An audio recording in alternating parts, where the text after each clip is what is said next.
Kita lanjutkan kuliah perancangan pabrik kimia. Ini adalah video ke-10 kalau tidak salah. Video ke-9 kemarin kita membahas mengenai struktur modal. Kita masih membahas evaluasi ekonomi, dan yang pertama adalah struktur modal. Ada modal tetap, modal kerja. Sudah ada pembahasannya di 9 kemarin. Nah, sekarang mulai video ke-10 ini akan mulai dengan struktur biaya. Biaya pabrik itu apa saja? Menjalankan biaya untuk memproduksi itu apa saja? Oke. Nah, biaya untuk produksi atau memproduksi atau biaya menjalankan pabrik ya, itu dapat dikelompokkan menjadi 2 golongan besar. Yang pertama adalah yang disebut manufacturing cost atau biaya produksi. Nanti kira-kira yang berhubungan dengan produksinya ya. Tapi di samping itu, selain biaya-biaya yang terkait produksi, ada juga yang tidak terkait dengan produksi tapi juga harus ada. Misalnya menggaji satpam, terus administrasi dan sebagainya, itu adalah termasuk pengeluaran umum atau general expense atau general expenses kalau jamaknya. Jadi ada manufacturing cost, itu yang terkait produksi. Lalu yang general expenses itu tidak terkait dengan produksi, tapi memang harus kita sediakan juga. Nanti apa saja kita lihat. Nah, manufacturing cost yang berkaitan dengan produksi itu ada 3 golongan, yaitu direct expenses atau direct manufacturing cost, indirect manufacturing cost, dan fixed manufacturing cost. Jadi yang langsung, tidak langsung, dan yang fixed manufacturing cost. Apa saja? Yang direct manufacturing cost itu adalah nomor 1 sampai 6. Itu apa? Raw material, ini bahan baku, jelas ini berkaitan dengan produksi. Dan labor, itu adalah pekerja untuk menjalankan produksi tadi. Kemudian supervision, itu adalah pengawas dari produksi tadi. Kalau saudara jadi engineer baru, biasanya mulai dari supervisor ya di sini ya. Lalu naik. Jadi raw material, labor, supervision, maintenance, and plant supplies. Itu sering jadikan satu, sering juga dipisah. Apa itu? Ada maintenance dan plant supplies. Maintenance, misalnya mobil Anda rusak, banyak kanvas remnya rusak, nah itu harus diganti, itu namanya maintenance. Lalu rusak, lampunya mati, itu adalah maintenance. Kalau plant supplies, itu gantinya tidak usah nunggu rusak, memang harus diganti sebelum rusak ya. Misalnya oli, tidak menunggu saya mobilnya bermasalah, tapi kalau sekian kilometer langsung harus diganti olinya. Nah, itu adalah plant supplies. Jadi maintenance itu memang ada alat yang rusak, kita ganti, itu maintenance. Kalau plant supplies jangan rusak, tapi sudah harus memang diganti, ada jadwalnya yang harus diganti. Plant supplies ya. Kanvas rem kalau bisa itu plant supplies, jangan sampai nunggu rusak ya. Rusak masuk maintenance, tidak betul itu. Harusnya rem itu sudah tipis, harus sudah diganti, jangan sampai ada masalah dengan remnya baru diganti. Kalau bisa rem itu masuk, kanvas rem itu masuk plant supplies, jangan masuk ke maintenance, jangan sampai ada maintenance mengenai rem, bahaya. Lampunya rusak ya terpaksa ini ganti, maintenance itu. Kemudian royalties and patents. Royalti dan paten itu berkaitan dengan kita memakai proses yang ditemukan orang lain atau dikembangkan orang lain. Kita harus membayar untuk 1 ton produk, kita harus membayar sekian, itu tergantung perjanjiannya.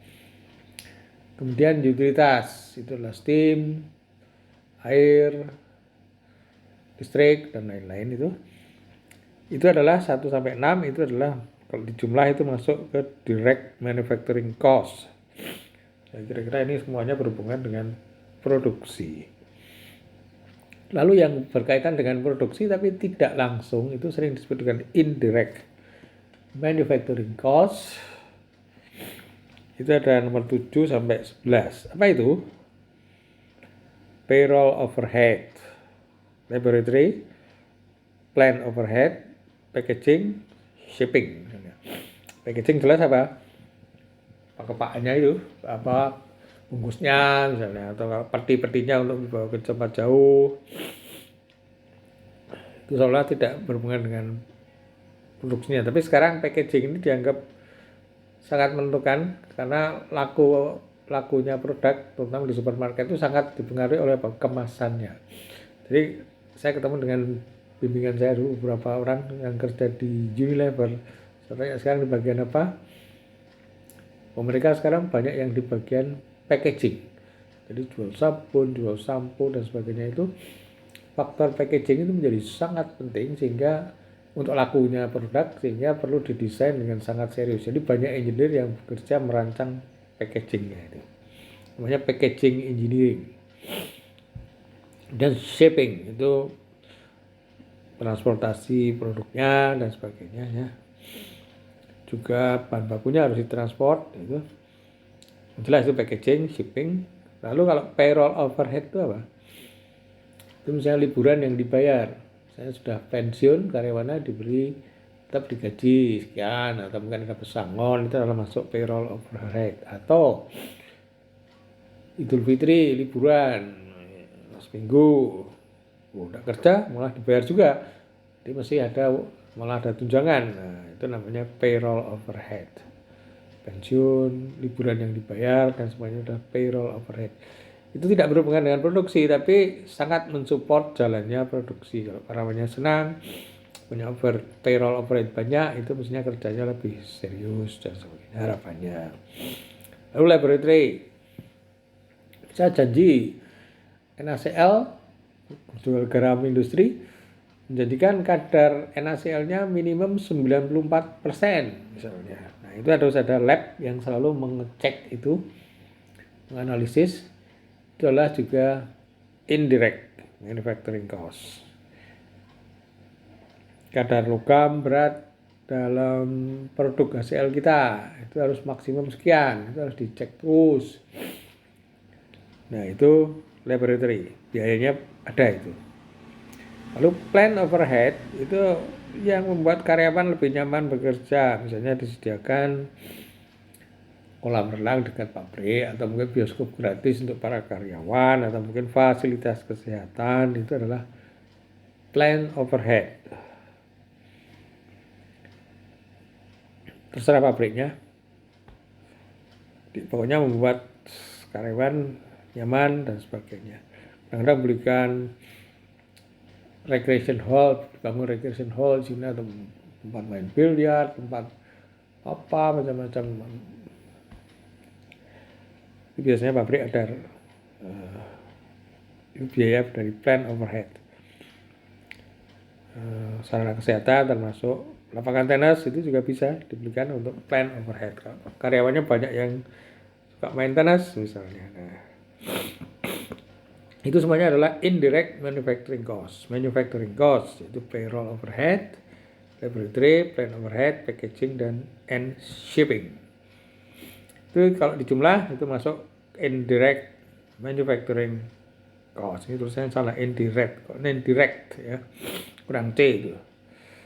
Manufacturing cost. Kemudian ada yang kelompok 3 yaitu fixed manufacturing cost.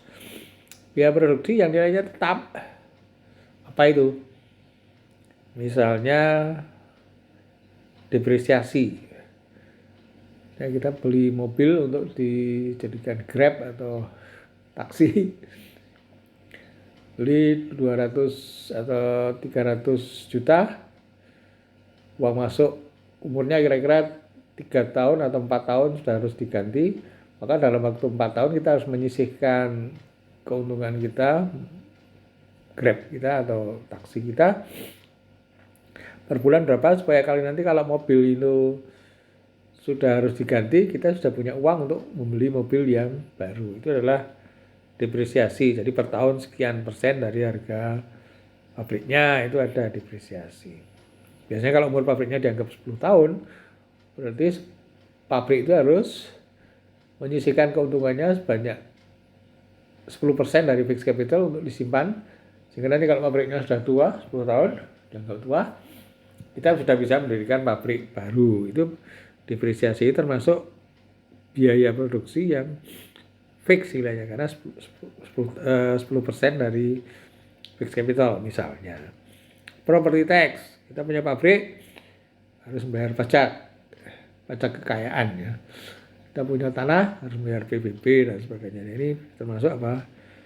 Yang fixed manufacturing cost. Kemudian ada insurance, diasuransikan kalau ada apa-apa, pabrik ada rusak apa, itu kalau karena bencana maka diganti oleh perusahaan asuransi itu.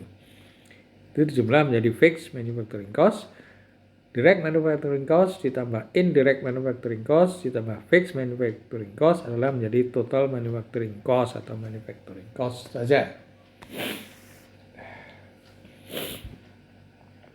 Kemudian persentase dari masing-masing itu, per head itu sekitar berapa, laboratory berapa, itu ada di textbook, banyak di textbook evaluasi ekonomi ya. Itu mengenai manufacturing cost.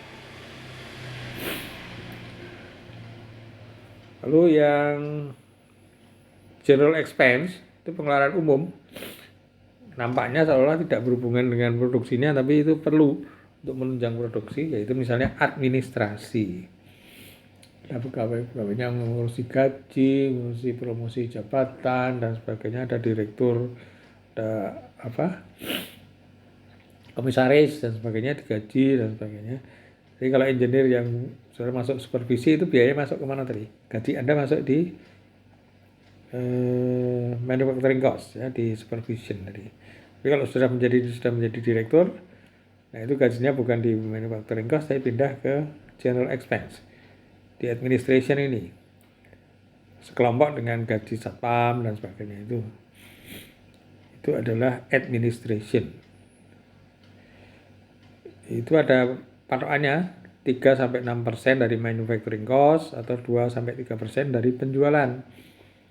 Jadi jangan sampai administrasinya terlalu boros ya, mungkin nampung tenaga banyak, lalu administrasinya tinggi sekali. Nah Indonesia saya curiga itu sinyalir biaya administrasi kita menjadi terlalu tinggi. Kalau di standar di industri adalah 2-3% penjualan atau 3-6% dari manufacturing cost. Lalu sales adalah promosi. Sales itu ada dua, sales promosi dan sales nilai penjualan. Nanti dalam masalah untung rugi ada istilah sales, tapi pengertiannya beda dengan di sini. Sales di sini adalah ongkos untuk promosi. Ini bervariasi dari 3-12% dari nilai sales yang penjualan. Bisa juga 5-22% dari manufacturing cost. Ini estimasi di buku.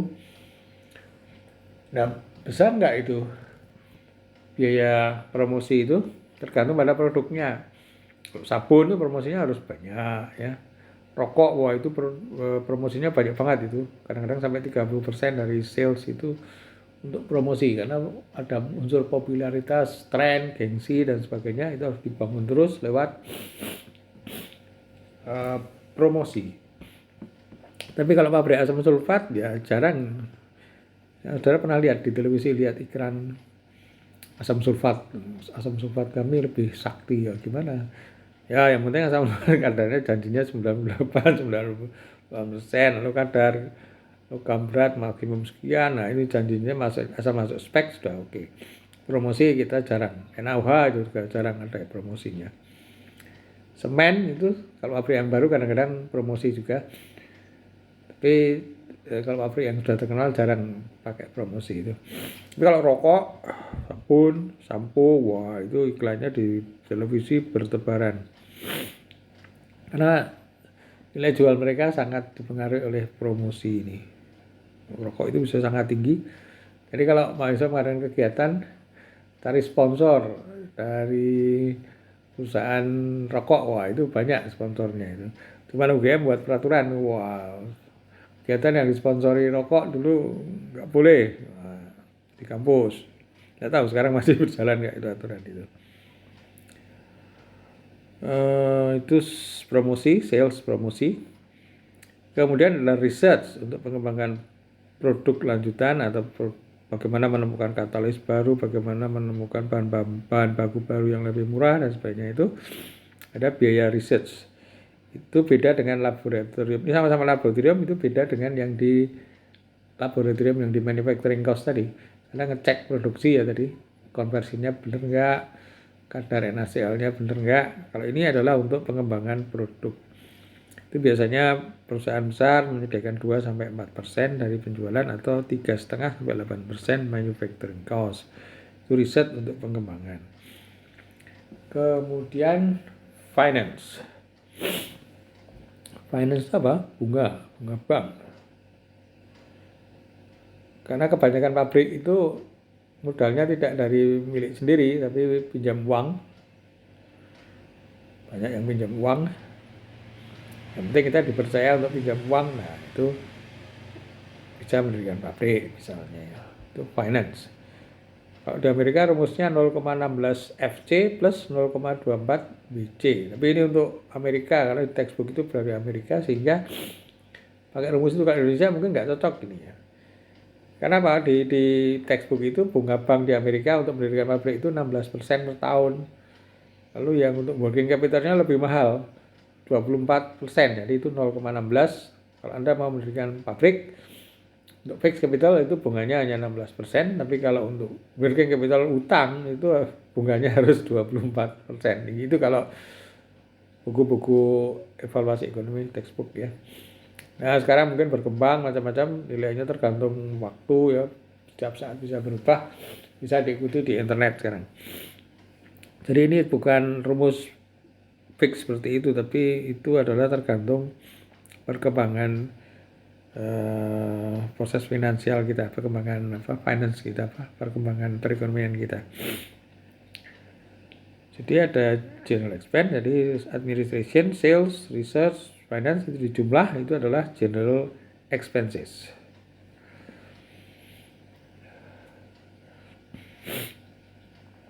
Nah sekarang bagaimana menghitung untung rugi? Hitungnya begini, tabel yang sederhana. Sales ini ya, sales ini bukan sales promosi, kalau ini sales penjualan produk ya. Jadi kita jual produk kita laku sekian, itu atas sendiri itu. Per tahun jual produk sekian, itu adalah sales penjualan. Kemudian kita keluar biaya, yaitu manufacturing cost dan general expense. General expense sekian, manufacturing cost sekian, dijumlah itu adalah total cost. Total cost yang berhubungan dengan produksi namanya manufacturing cost, yang dianggap tidak berhubungan langsung dengan produksi disebut general expenses ya. Jumlah itu adalah total cost, lalu sales penjualan dikurangi total cost itu adalah profit before tax. Profit before tax dikurangi itu adalah keuntungan pabrik sebelum pajak. Lalu ada income tax ya. Kalau sudah punya penghasilan jadi asisten saja dipotong pajak. Nah, pabrik juga dipotong pajak. Nah, profit before tax dikurangi income tax ketemu profit after tax ya. Keuntungan setelah pajak. Nah kalau negara-negara sistem liberal kapitalis itu seperti di Amerika, Eropa itu pajak itu tinggi sekali, bisa 50% bahkan lebih. Main sepak bola itu gajinya banyak tapi pajaknya juga tinggi. Kan sering pindah mencari negara yang pajaknya tidak terlalu tinggi ya. Pikirannya lain. Kalau negara sosialis itu segala sesuatunya milik dikuasai negara. Kalau negara liberal kapitalis itu wah daripada negara untuk ngurusi gitu repot, biar orang swasta aja yang mengurusi, efisien, cita-citanya supaya lebih efisien. Tapi kalau untung harus di pajak negara. Jadi seolah-olah yang berusaha itu adalah perusahaan-perusahaan itu, tapi untungnya sebagian besar adalah untuk negara. Jadi itu pengganti dari kalau bahan-bahan, sumber-sumber daya alam dan sebagainya dikuasai negara, atau tidak usah dikuasai negara, boleh banyak diusahakan orang lain, swasta boleh, cuman pajaknya besar sekali. Jadi keuntungan itu lebih dari separuh itu masuk ke pajak pemerintah. Itu filosofi negara-negara liberal. Nah kalau sosialis lebih rendah mestinya, karena dikuasai negara. Kalau komunis ekstrem dulu, itu semuanya dikuasai negara, usaha itu semuanya dikuasai negara, semuanya adalah pekerja untuk negara. Zaman Uni Soviet dulu ya. Nah itu dua ekstrema, mana yang betul, mana yang salah. Nah saya bukan ahli sistem perekonomian, jadi tapi ada dua sistem yang ekstrem dan ada yang tengah-tengah. Sosialis itu agak tengah-tengah. Kalau dilihat sekarang ide-ide sosialisme juga muncul di negara-negara kapitalis. Kapitalisnya juga ada, sosialisnya juga ada. Yang Cina yang tadinya komunis sekarang masukkan juga pandangan-pandangan kapitalisme. Nah itu Cina yang zaman sekarang, tapi aspek komunisnya masih ada ya. Gimana nggak tahu formulasinya di Cina sana. Nah ini adalah hitungan profit. Nah kemudian pertanyaan berikutnya adalah,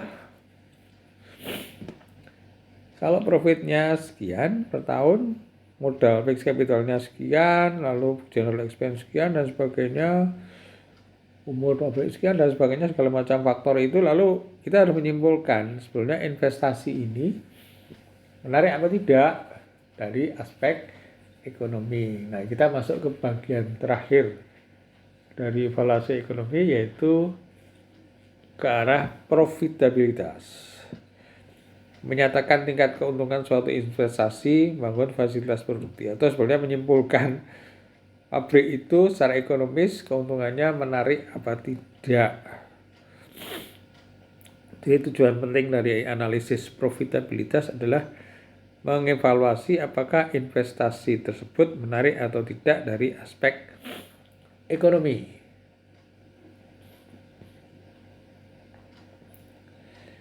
Nah, biasanya ada parameter-parameter supaya lebih objektif. Orang sekarang, zaman sekarang pinginnya pakai angka-angka semua ya. Judgement kualitatif itu sudah dianggap tidak akurat, jadi orang selalu pakai angka-angka.